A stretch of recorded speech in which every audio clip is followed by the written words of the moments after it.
নমস্কার বন্ধুরা, আপনারা দেখছেন রিসার্চ বাংলা নিউজ। আমি বিশ্বজিৎ রয়েছি আপনাদের সঙ্গে।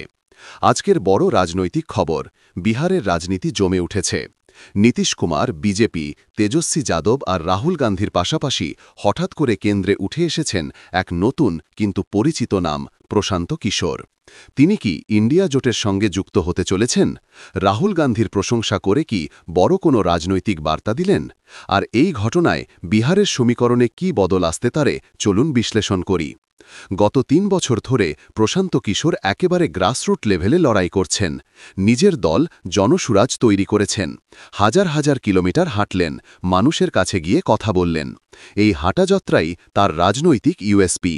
তিনি মুসলিম সংখ্যালঘু থেকে শুরু করে আদিবাসী সব সম্প্রদায়ের সঙ্গে সরাসরি যোগাযোগ করেছেন। এক কথায়, যাদের ভোট প্রায়শই উপেক্ষিত হয় তাদের দিকেই হাত বাড়িয়েছেন। এ কারণেই তার গ্রহণযোগ্যতা ধীরে ধীরে বেড়েছে। কিন্তু আসল মোড় এলো যখন তাকে প্রশ্ন করা হল রাহুল গান্ধীর ভোটার অধিকার যাত্রা নিয়ে। অমিত শাহ যেখানে এই যাত্রাকে কটাক্ষ করে বললেন বাংলাদেশিদের রক্ষার চেষ্টা, সেখানে প্রশান্ত কিশোর একেবারে উল্টো পথে হাঁটলেন। তিনি স্পষ্ট জানালেন, রাহুল গান্ধীর যাত্রা মানুষের ওপর প্রভাব ফেলেছে। এই যাত্রা ভোট চুরি আটকাতে সাহায্য করছে। বিরোধী নেতার ভূমিকা রাহুল যথাযথভাবে পালন করছেন।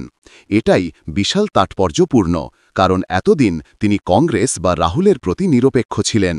আজ তিনি সরাসরি প্রশংসা করলেন। এখানেই রাজনৈতিক মহলে গুঞ্জন শুরু। প্রশান্ত কিশোর কি তবে ইন্ডিয়া জোটে যোগ দিচ্ছেন? কারণ রাহুলকে প্রশংসা করা মানেই বিরোধী শিবিরে নরম মনোভাব। তার দল যদি ২০-২৫টা আসন জেতে, তবে ভোটের পরে তিনি নির্ণায়ক ভূমিকা নিতে পারেন।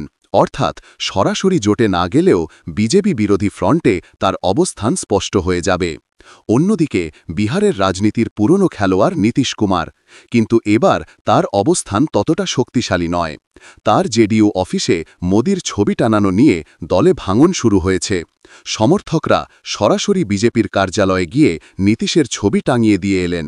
এতে বোঝাই যাচ্ছে জেডিইউ এর ভেতরে বড় ধরনের বিভাজন তৈরি হয়েছে। আর প্রশান্ত কিশোর বারবার দাবি করছেন নীতিশ কুমার ২৫টার বেশি আসন কোনোভাবেই পাবেন না। তিনি এমনকি বাজি রেখেছেন, নীতিশ যদি ২৫-এর বেশি পান, আমি রাজনীতি ছেড়ে দেব। এদিকে বিজেপির অবস্থাও আশানুরূপ নয়।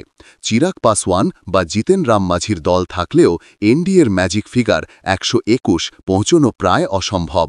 সিট শেয়ারিং নিয়েও দ্বন্দ্ব বাড়ছে।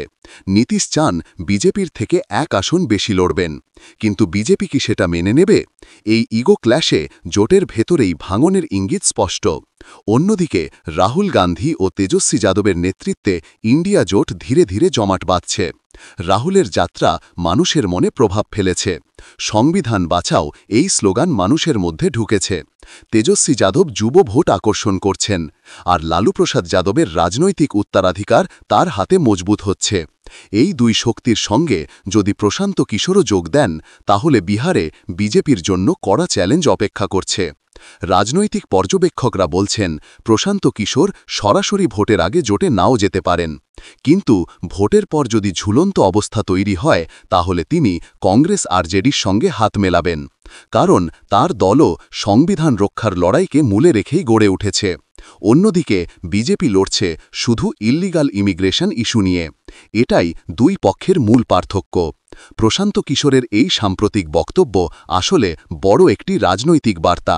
তিনি বিজেপির বিরুদ্ধে সরাসরি না হলেও বিরোধী শিবিরকে ইতিবাচক মেসেজ দিলেন। রাহুলকে প্রশংসা করে তিনি বুঝিয়ে দিলেন ভবিষ্যতে হাত মেলানোর পথ খোলা আছে। আর সবচেয়ে গুরুত্বপূর্ণ, বিহারের মানুষ এখন পরিবর্তন চাইছে। যদি জনসুরাজ ২০-২৫ সিট জিতে আসে, তাহলে প্রশান্ত কিশোর হয়ে উঠবেন কিং মেকার। বিহারে নীতিশ কুমারের অবসান প্রায় নিশ্চিত। বিজেপিরও এককভাবে সরকার গঠনের সম্ভাবনা ক্ষীণ। ফলে রাহুল তেজস্বী কিশোর জোট হলে বিহারের মাটি কাঁপবে, এবং এই মডেল হয়তো ২০২৬-এর পশ্চিমবঙ্গ নির্বাচনের আগেও বিরোধীদের জন্য উদাহরণ হতে পারে। সব মিলিয়ে প্রশান্ত কিশোরের কয়েকটি প্রশংসার শব্দ বিহারের রাজনীতিকে একেবারে নাড়িয়ে দিয়েছে। তিনি কি সত্যি ইন্ডিয়া জোটে যোগ দেবেন, নাকি ভোটের পর নির্ণায়ক ভূমিকায় হাজির হবেন, সেটা সময়ই বলবে। বন্ধুরা, এ বিষয়ে আপনারা কি মনে করেন? প্রশান্ত কিশোর বিরোধী জোটে যোগ দিলে বিজেপির খেলা শেষ? জবাব দেবেন আপনারা কমেন্ট বক্সে। এবং আমাদের বিশ্লেষণ ভালো লাগলে রিসার্চ বাংলা নিউজ ইউটিউব চ্যানেলটিকে সাবস্ক্রাইব করে আমাদের পাশে থাকুন। ধন্যবাদ।